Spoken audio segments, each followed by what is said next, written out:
Setiap hari sebelum gelap, Sheriff akan membunyikan lonceng. Dia memerintahkan semua orang di kota untuk pulang.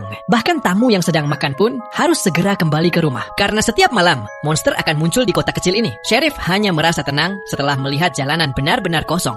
Baru dia bisa pulang. Tapi, pada malam itu, seorang pemabuk tidak sempat pulang tepat waktu. Melihat itu, pemilik tavernanya terpaksa mengunci pintu dan membiarkannya tinggal semalam. Istri dan anak, perempuan pemilik tavernanya, juga terpaksa mengunci pintu kamar. Mereka dengan terpaksa, saat anak perempuan itu hendak tidur, tiba-tiba terdengar suara yang mirip dengan neneknya yang sudah meninggal dari luar jendela. Begitu dia buka tirai jendela, dia melihat neneknya berdiri di luar rumah. Nenek itu bilang kalau udara sangat dingin di luar dan ingin masuk sebentar untuk duduk. Namun sebelum lanjut, jangan lupa follow ya guys. Mimin doakan semoga orang yang sudah follow sehat selalu dan dilancarkan rezekinya. Saat si anak hendak membuka jendela, ibunya dengan panik mencoba menghentikannya dari belakang. Tapi sudah terlambat. Anak itu membuka jendela dan tragedi pun terjadi saat itu juga. Keesokan harinya, pemabuk itu pulang ke rumah dan menemukan semua tetangganya sudah berkumpul di depan pintu rumahnya. Sebelum dia sempat bertanya apa yang terjadi, Sheriff langsung menampar wajahnya. Sheriff menyalahkan pemabuk itu karena tidak menutup jendela dengan rapat. Karena anak-anak adalah sasaran paling mudah bagi monster. Melihat pemandangan tragis, istri dan anak perempuannya terbaring tak bernyawa, pria itu merasa sangat bersalah, tapi semuanya sudah terlambat. Dia harus bertanggung jawab atas tindakan bodohnya. Sheriff dan warga kota mengadakan pemakaman untuk korban.